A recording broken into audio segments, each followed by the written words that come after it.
Hello, welcome along to a brand new episode of Writer's Routine, where this week we're with Imran Mahmood.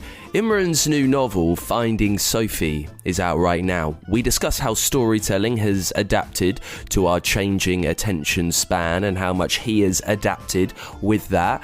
Also, why he believes that his greatest skill is just getting the words down, actually producing the stuff. And he reveals what he needs to begin. I tend to start with place, trying to work out, what the world is for the story I want to tell. And that will usually be decided by where I want to be mentally. Like, am I looking for something, an open landscape? Am I looking for something kind of grittier and more noiry or more in a city?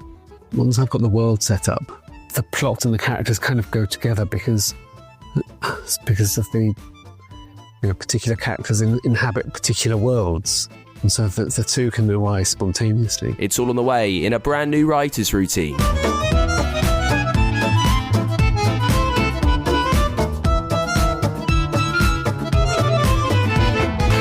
This week's episode is sponsored by Scribe Shadow, a game-changing tool for writers trying to reach international readers. And it uses AI. Now, bear with me, I know the idea of artificial intelligence can be terrifying for a creative. But I believe it can also be invigorating. It can help you streamline some of your method, give you new tools to use to help you worry about what's most vital for you, getting that story down, the thing that's inspiring you, dedicating the time on that. And that's where Scribe Shadow comes in. It takes your novel in its original language and uses advanced AI to translate it into other languages. It's a way to take control of your publication, to get it out there, to make it available globally if you're not in the world of traditional publishing. If that's not an option for you, if you don't have the time or the money for traditional fantastic translation, then look towards AI. Look how that might help you. Scribe Shadow has a huge range of plans suited to how much you need done. Everything from a novella to a back catalogue of work. You can find out more in the episode notes wherever you're listening. Many thanks to the sponsor of this week's episode, Scribe Shadow, who are changing the way that writers reach an international audience. You can see more at app.scribeshadow.com. So this is Writer's Routine. It's the show where we take a look inside an author's working day. My name is Dan Simpson. Thank you so much for being there, for listening, watching, however you're getting involved in the show. I really appreciate your time. I'm not sure if you know, but every week I'm sending out a Substack, just a short newsletter updating you on what's happening in the world of Writer's Routine. Really easy to get involved. writersroutine.substack.com is in the episode notes as well. Normally just popping up in your inbox every Friday, going out with a release of the podcast just to remind you that, well, this is dropping too, and it just tells you what's happening where with book recommendations and all of that stuff. I'd love to see you involved. writersroutine.substack.com. Now this week we're with Imran Mahmood chatting about his new novel Finding Sophie, which has just been released in paperback. Imran has 30 years of experience as a criminal defence barrister, and he used that as inspiration for his debut, You Don't Know Me, which was presented as a closing argument to a jury in court. And the novel did very well. It was longlisted for the Theakston Crime Novel of the Year and the Crime Writers Association Gold Dagger in 2017. It was a BBC Radio 2 book club choice. It was adapted for a crime drama on BBC and Netflix. He then followed it up with I Know What I Saw, which was a Sunday Times crime novel of the month. And he's back with Finding Sophie.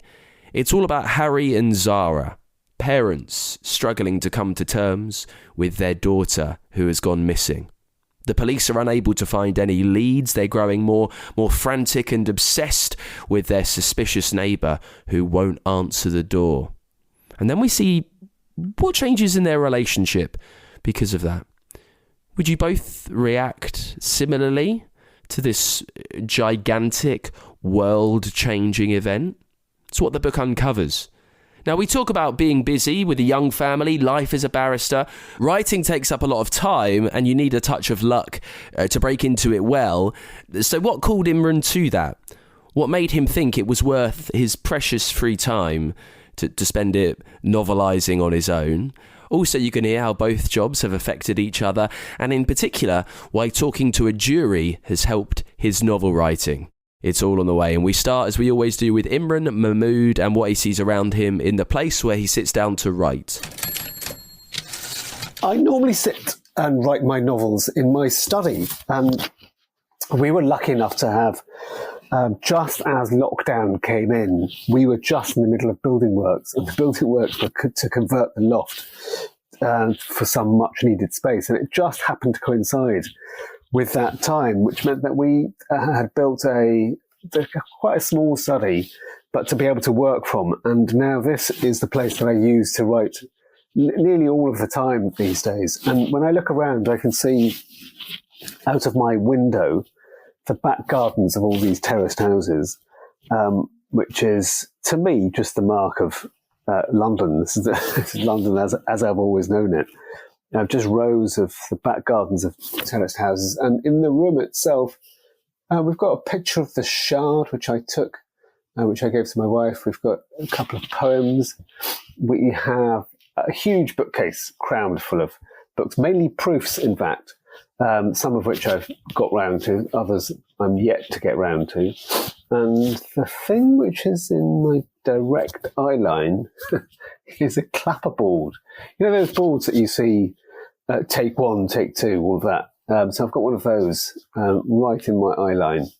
How this study that you converted just at the start of lockdown, was it always earmarked to be your writing space, or is this something that you've kind of commandeered recently?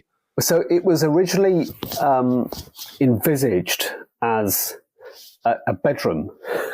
Then what happened was, when we ended up being stuck at home, we realised very quickly that we needed a place to work from. So it was initially designed as a workspace, still is a workspace for both me and my wife. So there are some days when I'm preparing trials at this desk, and there are other days where I'm writing. It's just, I suppose it's about 50-50 at the moment, but it really depends on how much court work there is to do, how much legal work there is to do, and that will define how much writing I'm able to do. But the desk, in fact, that I've got is, so I always wanted a walnut desk, but I couldn't afford one. So what I did was I bought this slab of unfinished walnut from a timber merchant, and then I just oiled it and polished it and oiled it and polished it and oiled it and polished it until it's got this kind of lovely whiskey glow, but it's ended up being a cheap table, a desk. So that's what I work on, my kind of glowing whiskey tabletop. Yeah, you mentioned the photographs that are nearby and the clapperboard as well. Is there anything a bit more practical for what you're there to do, what you're writing? I'm talking plot points or a notepad or a whiteboard, anything like that? No. So I have, the only thing I use is my laptop and occasionally a Post-it note, where I'll write down no more than a Post-it note's worth of stuff. So usually, 3 or 4 points. And they're usually things that I'm thinking of, or I've just, when I've reread something I've written, I might say, I've got to tie up this hanging plot point. And so I'll just make a note of it on a Post-it.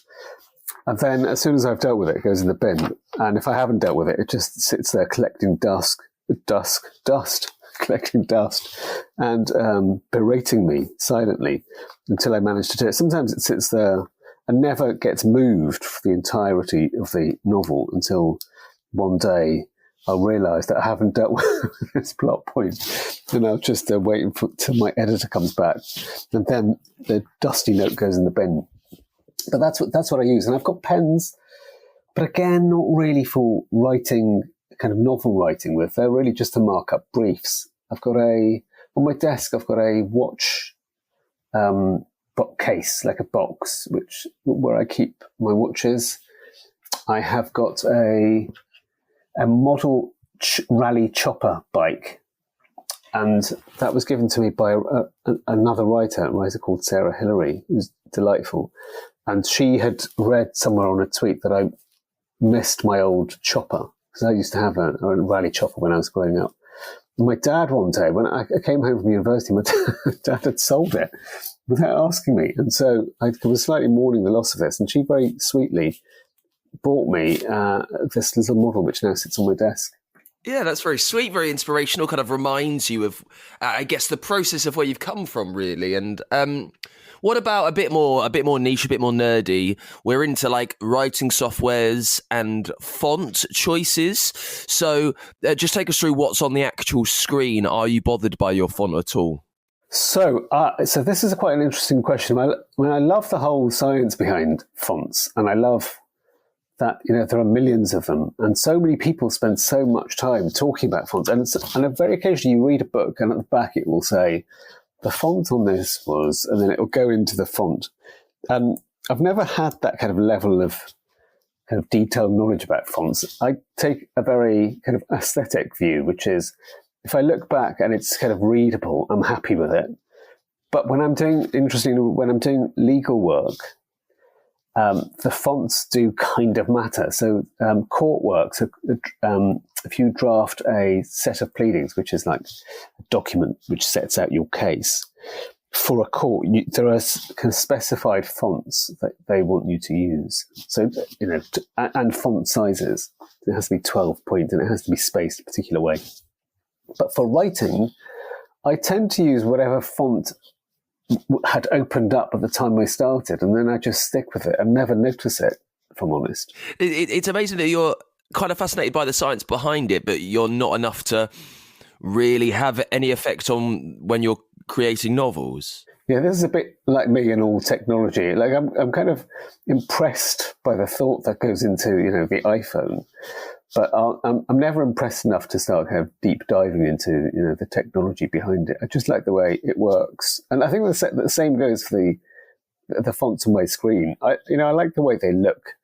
And, if it gives me readability, like some fonts feel friendly and some fonts feel kind of techie, some fonts feel very professional and some quite old school. But very rarely do I let that influence the kind of writing on the page. I will, like, for example, the most recent draft I've written in Georgia.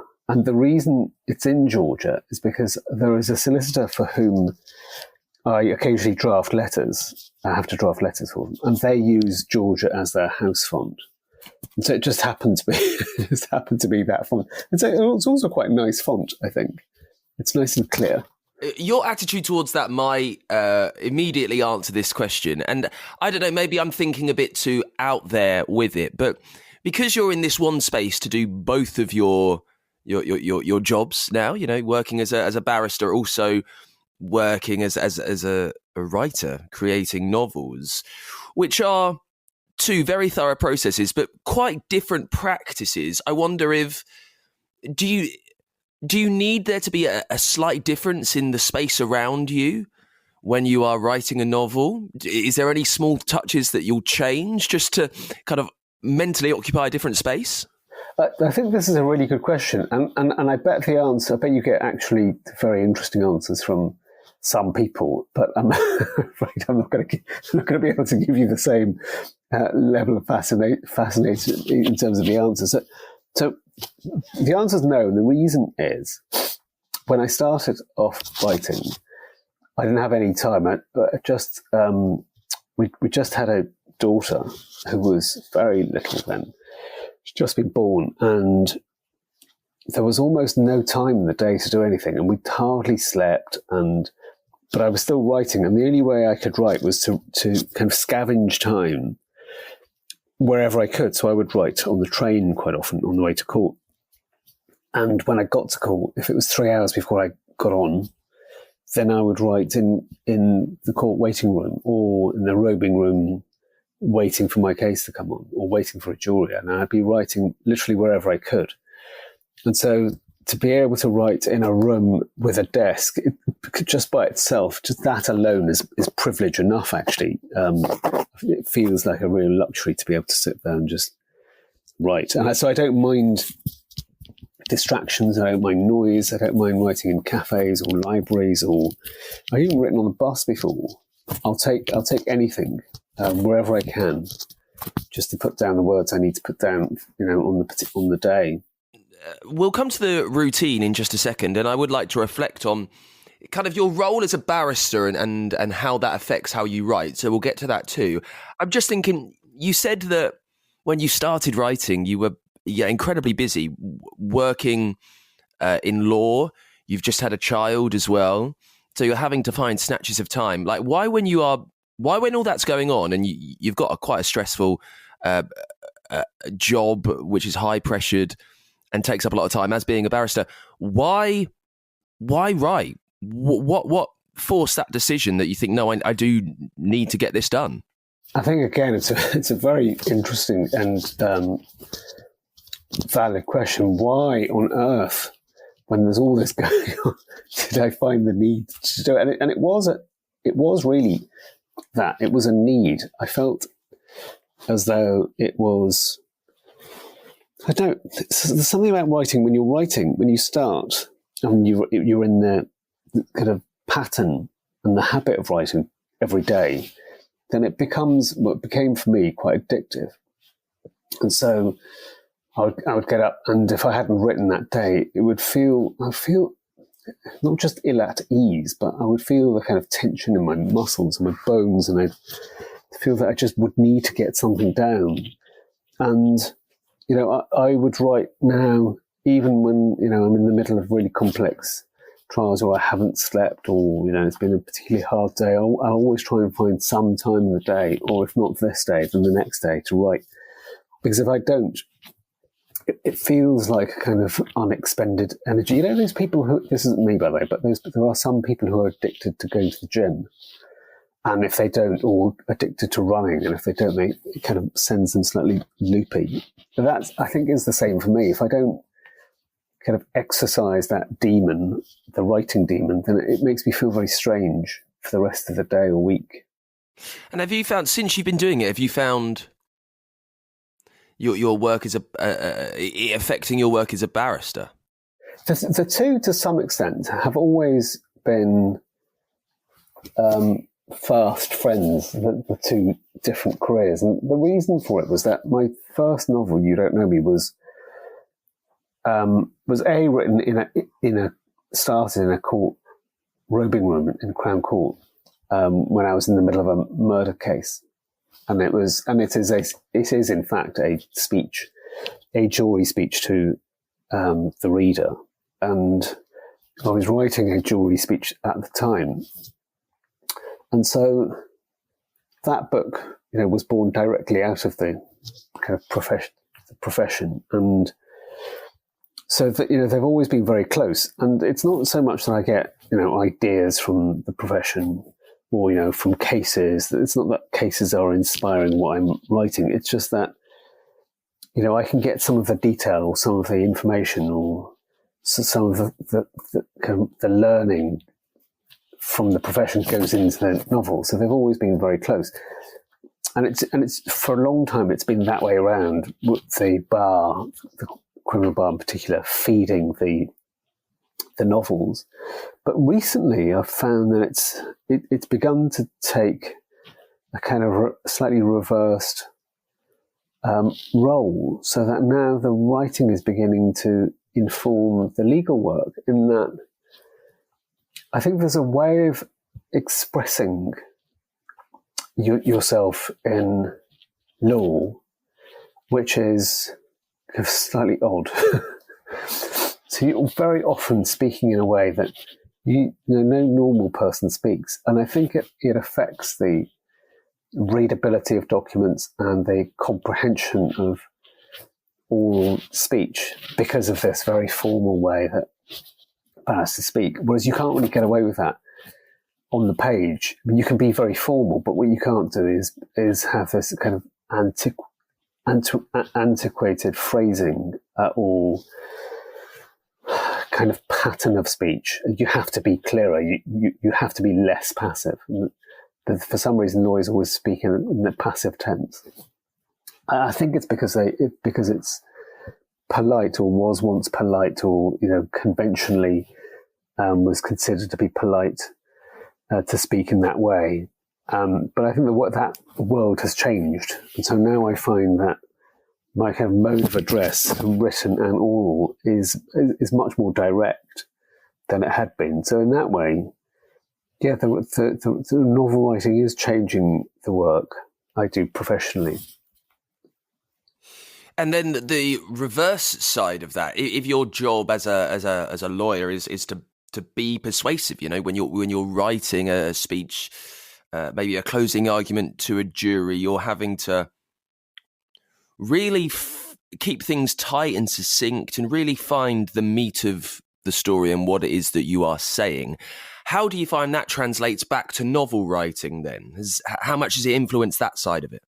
Well, when I was starting off doing Crown Court work, so the Crown Court is where you have your jury trials. And when I was starting off, my old pupil master, who was the person who trained me back in the day, 30 odd years ago, would say to me that, it's no good reciting a load of facts to a jury, because although you'll deal with all of the points you need to deal with, as soon as you stop talking, they'll forget everything you've said. And he taught me that the only way that people will remember what you're saying is if you tell them a story, because there's something about, I think, the human consciousness which really kind of, that resonates. The stories resonate with human beings because of the way that we are wired. I think we lean towards them. We're magnetized by them. We're always attracted, right from when you're little. There's something about the prospect of a story which is magical and makes you pay attention, and you'll remember. Sometimes you read a story or hear a story once and you remember it for decades. And that's not because of the facts that are contained in there. It's because the thing is a story, and a story by itself has some magic. And so the best jury speeches, I think, are those speeches in which you can tell a story. So you take all of the facts, of course. You do not in any way diminish the evidence or try to water it down. You remain faithful to all of that, but you deliver it in a way which is memorable by making it into a story. And the way you do that is you tell the story of what happened on a particular day from your client's point of view. And for a successful, I think, jury speech, you have to try and limit it to the reader's and the listener's attention, which means, 20 minutes, 30 minutes. Anything more than 45, and people, they just don't have the attention span to keep up. This is everyone, I think. It's very difficult to hold that kind of information for very long spaces of time. And I think that people's attention spans generally have been kind of quite deeply corrupted by technology and social media. It feels as though we're living in a world now where one's attention span is quite shrunken.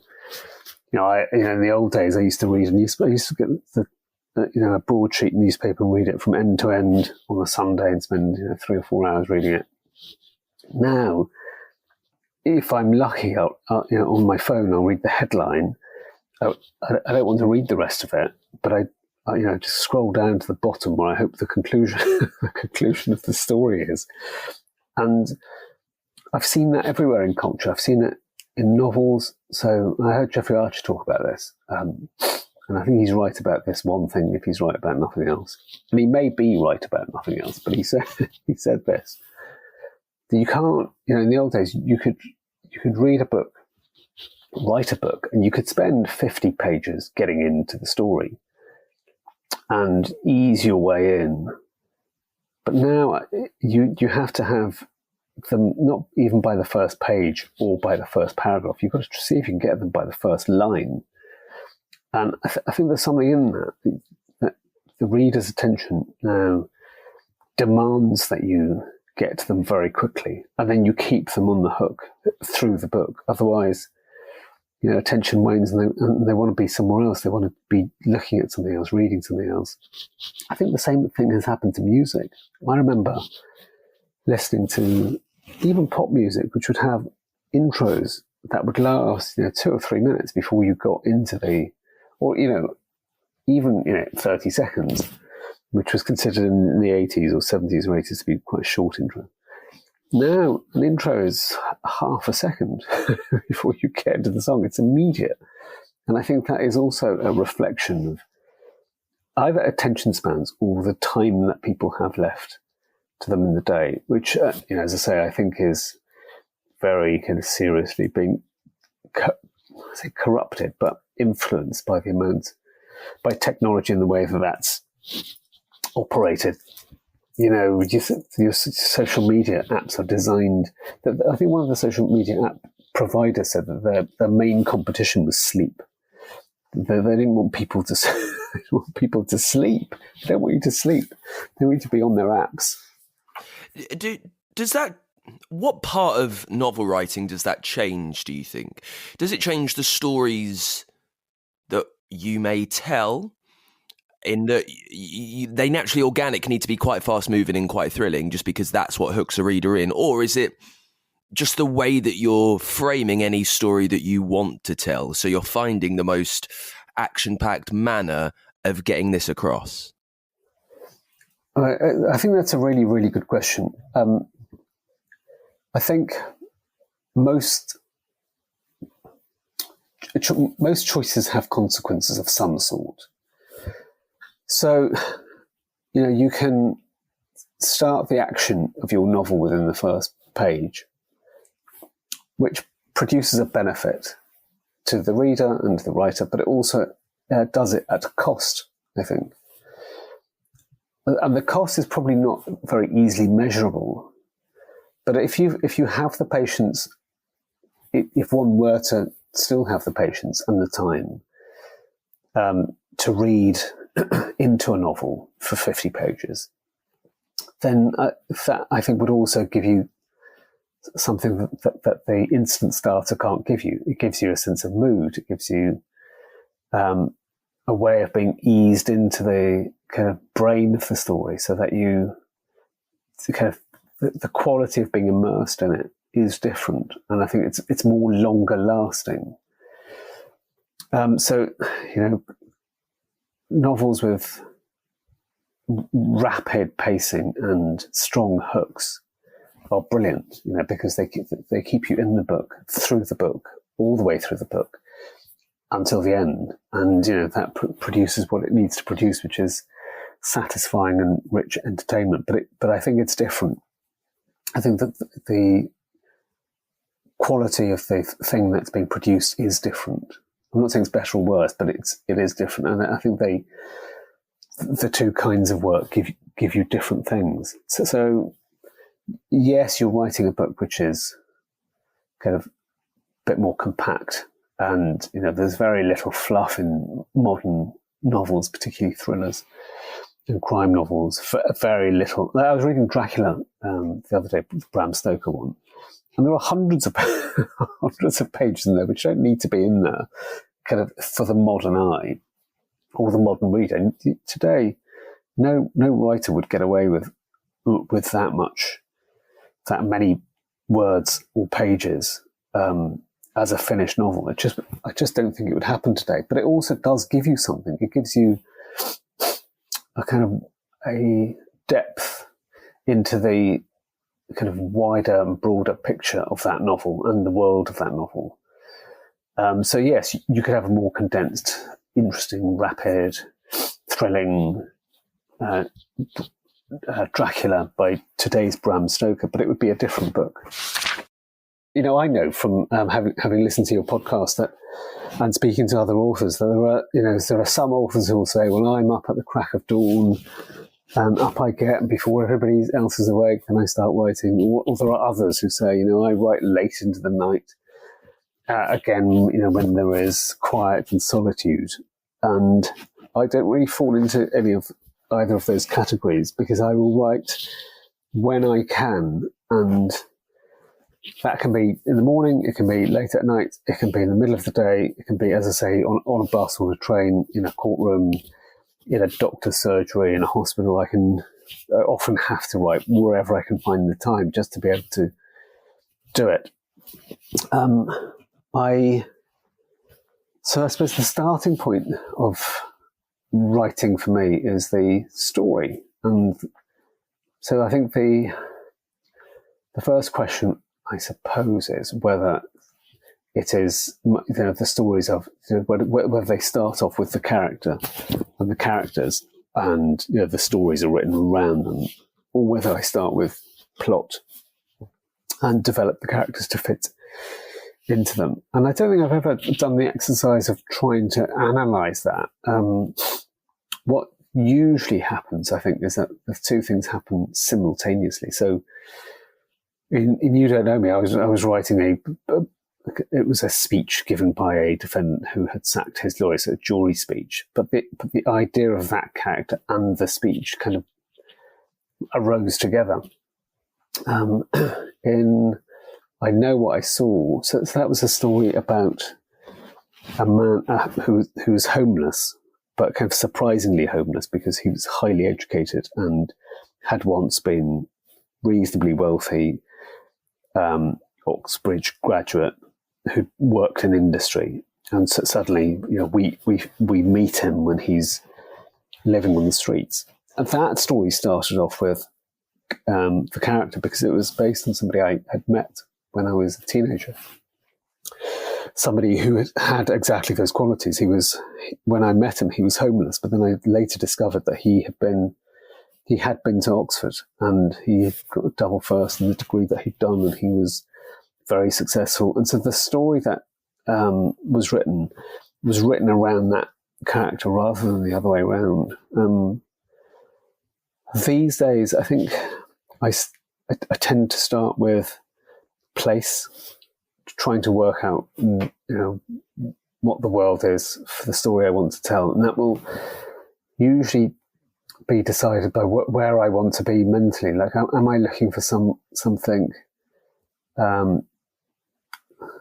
with wide and open landscapes? Am I looking for something kind of grittier and more noir-y or more in a city? And then once I've got the world set up, then the plot and the characters kind of go together because of the particular characters inhabit particular worlds, and so the two can arise spontaneously. But I'm not one of those people who plan stories and novels. There are those who plot meticulously every novel they write, and I've seen some of these writers do it. I've seen their spreadsheets, and they'll have on Excel not just an overview of the plot, but every chapter has its own colour-coded half dozen cells explaining exactly what's happening in each chapter. And my hat's off to them, all of these people that A, do it, and B, can do it. I've never been able to do it, and it kind of leaves me feeling as though I'm a kind of pretender in this profession. But so, for example, I once heard Lee Child talking about this with John Grisham, and John Grisham is a planner. He plans every single bit of it, and Lee Child was saying, well, I don't plan any of it because I want to go on the journey with the character and find out with him exactly what's happening, and I don't want to know what's happening until we get to the end of it. And so my thinking is kind of like that, but it's more that I've tried to plot meticulously plot work, and what happens with me is that the characters start behaving in kind of irrational ways, but not irrational ways, interesting ways, but in ways, just to be able to get them to the point in the plot they need to be at the point that they need to be at. And I found, for me, it made the characters wooden and the stories kind of unbelievable. And so the only way I can do it is by kind of letting the thing grow as I'm writing it. But I've done a new thing now, which is because I say I plot my novels on a post-it note in 3 or 4 bullet points, which is kind of true. But because that makes me sound lazy and inattentive, and that's not a great look for a writer, I've decided that the new way in which I position that is to say that I don't plot my novels in advance, but I do replot them every day that I sit at the computer, which is just a kind of fancy way of saying I don't plot the novels. But in a way, that's what I'm doing. I'm reimagining that day exactly what's going to happen, but I'm plotting it kind of, a day at a time rather than the entire thing all at once. You mentioned that you don't have the luxury of being able to kind of plan out when is best for you to write, and you just have to grab snatches whenever you can. How strict are you at doing that? If there is a short window on a train or something, is it much of are you wrestling with yourself much that, I'm too tired, maybe I want to read something instead, and you're thinking, no, I do need to write? Like, how strict are you being with that side of it? It's so funny because I never think of it as being strict with myself, because it's something I really feel the urge to do. So it's something I always want to do. And because it's something I enjoy so much doing, that having the opportunity to write feels exactly like that, like an opportunity. Like, hey, look, I've got 20 minutes. Let me see if I can get some words down. So it never feels like a chore. It's certainly not the kind of writing the first draft or this polish stage or any of those stages. Occasionally doing edits can feel a bit like you've got to sit down and put yourself through the ringer of having to do edits. But the writing itself, I think I find it so enjoyable that it's never occurred to me as something which I need to be strict with myself about. So you might not be strict, but are there some grand rules? Because you'll be under contract, I would imagine. So you've got publishers who do want drafts in by a certain time. Is it a word count per week? Is there any kind of anything small that you do try and keep in track with? So because I'm a practicing barrister, what tends to happen with us in court is you get to court, you be in the middle of a case, and at 4:00 a judge can say to you, can I have your written arguments about this point by the morning? And that happens quite a lot. It used to happen a lot more, but it meant that you were just really used to being able to produce a document overnight, whatever it was. It could be 10 pages of legal argument, and if you were expected to do it overnight, you did it overnight. And that would be the same for a lot of other documents, like the interviews of defendants are transcribed, and they can't all go in front of a jury. So some of the words have to be edited, and when they're edited, you are the person who's editing them, and you do that overnight. So that process again has a very contracted time frame. So we are used to, I think, working in very close deadlines. So when I get my edits from an editor, they usually give me 6 weeks, but I normally do them in about 2. And that's not because I'm fancy and I'm kind of clever or anything like that. It's just I'm just used to having to do the thing quickly. And what I usually do, if there are edits to be done, I'll prioritize them. So I'm doing, at least enough of them to be able to get them done in a couple of weeks. So that's in my head. I'm thinking I've got to get this done in a couple of weeks. And if I know that a quarter of the book needs to be edited, and that amounts to whatever it is, 25,000 words, then I'll kind of roughly try and arrange it. So I'm doing, a tenth of the edits each day I sit down to do it. But I will usually in that method but have already built in plenty of wriggle room. Very rarely, unless like a disastrous, personal kind of disastrous struck, very rarely do I miss the deadlines. You can hear more with Imran in just a second. Thank you so much to Scribe Shadow, who are supporting the show this week. You can sponsor the show too over on our Patreon page. If you have published something that you think deserves more attention, let me do the plugging for you. Look, I know how much work goes into these things.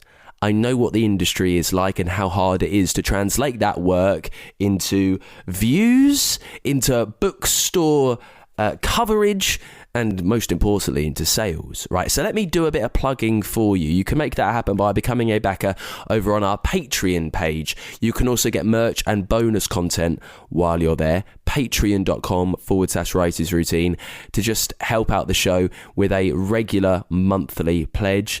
Doesn't need to be a lot, it just helps us carry on. If you'd like, though, you can get involved with our Ko-Fi page. I appreciate that a regular rolling pledge is not suitable for everyone, so if you'd like to make a one-off donation, you can do that. ko-fi.com/writers routine. Find both of those links to support the show wherever you're listening. Let's get back to it then with Imran Mahmood talking about his new novel, Finding Sophie. You can hear why he thinks that his skill is, well, simply getting the words down.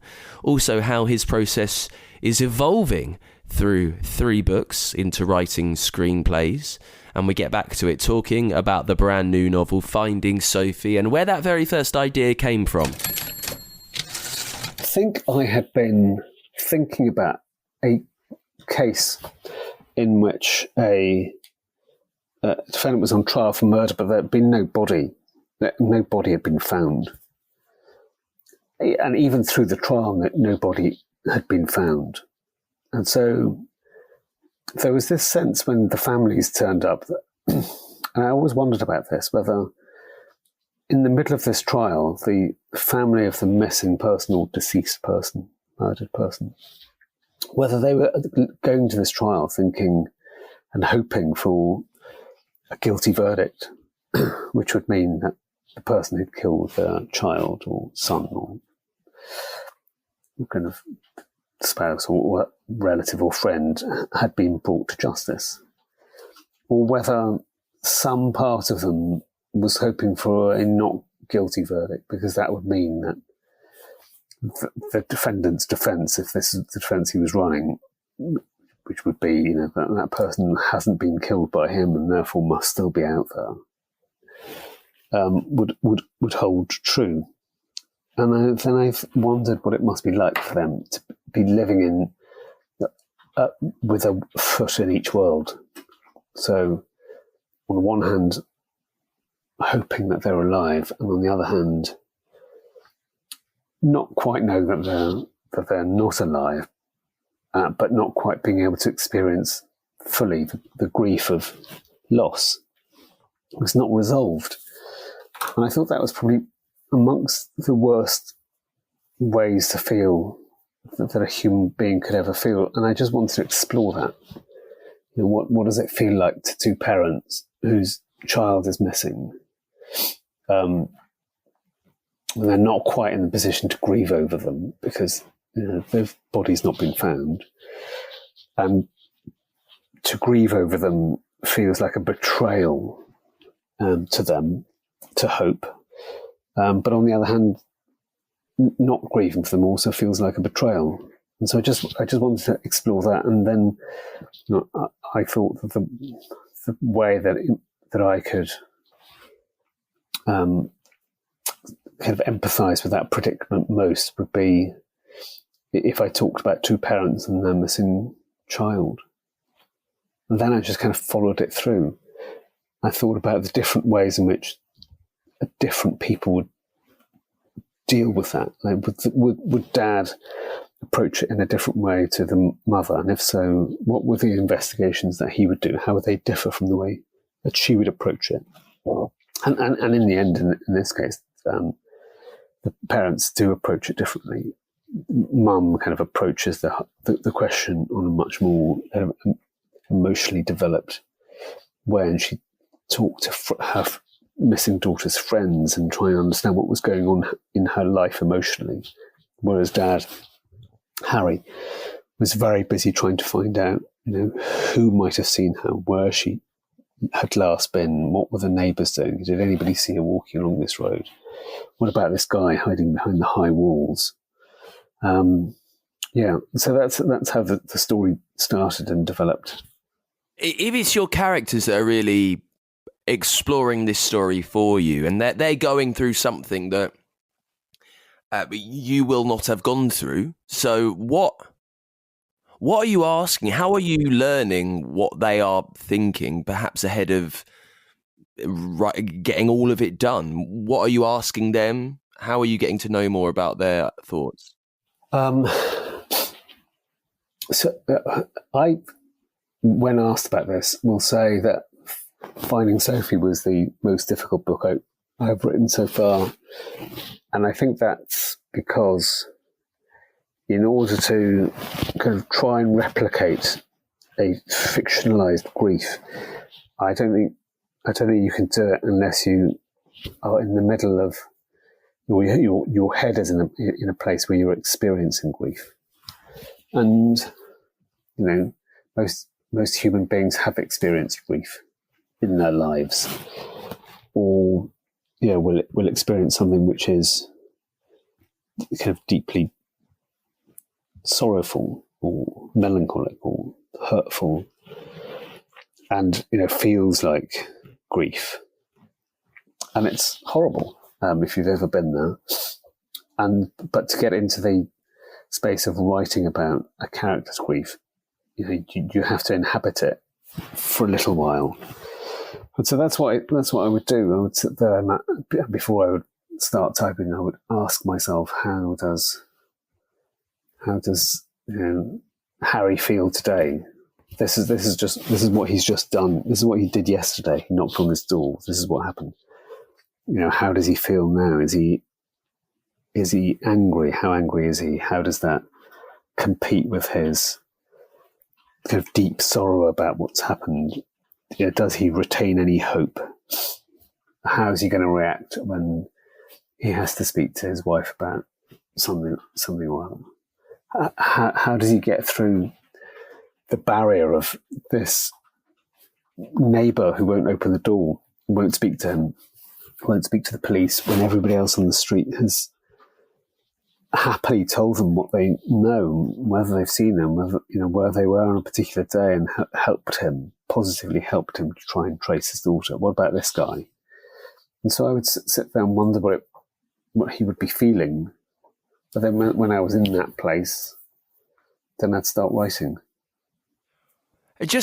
I think probably lastly, and this is not about the novel or the plot at all, it's just kind of touching on parts of the grander routine, because, someone having a family and being very busy and having to snatch time away whenever you can to write novels which you love so much. How on earth do you strike that entire balance with being an author and everything that comes with it, like, doing podcasts like mine, doing book tours?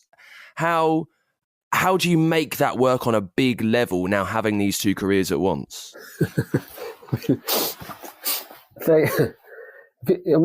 Somebody somewhere once said that time expands or contracts according to how much of it you have. It was something like that, but expressed better. And I find the same, that if I've got a day to prepare a case, then I'll prepare a case in a day. If I have a month to do it, then it will take me a month. And if I've got to fit 10 things into a working day, then I'll fit them in somehow. And, parts of it feel like it's kind of like a sleight of hand.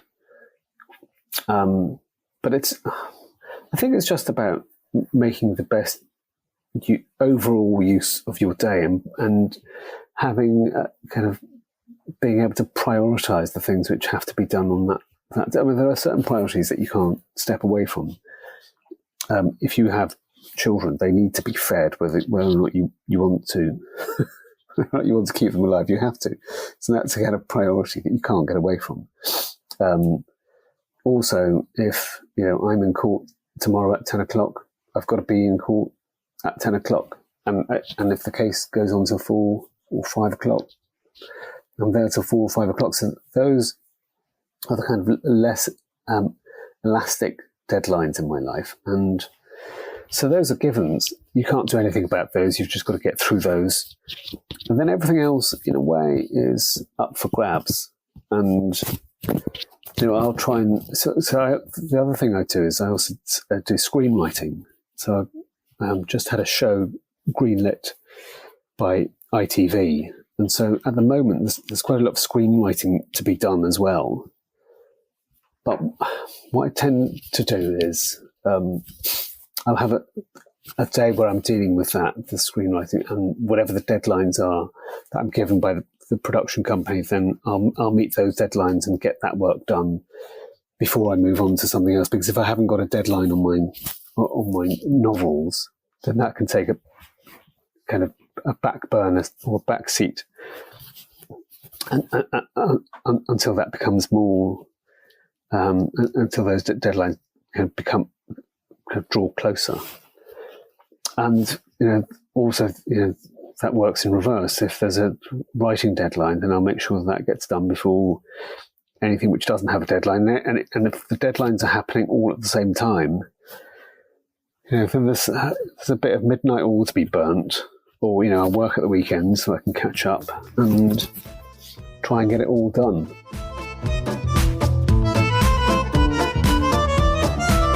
And that is it for this week's episode of Writer's Routine with Imran Mahmood. The new novel is Finding Sophie. You can get a copy now.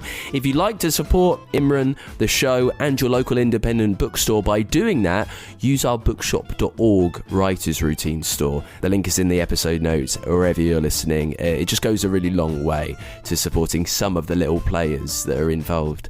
You can also support the show, Patreon and Ko-Fi. Links are in the episode notes. Find out more about Scribe Shadow, who are sponsoring the show this week. Get to app.scribeshadow.com, and you can always get in touch using the contact page over at writersroutine.com. And I will see you next week with a brand new guest on the show. Until then, thank you for listening.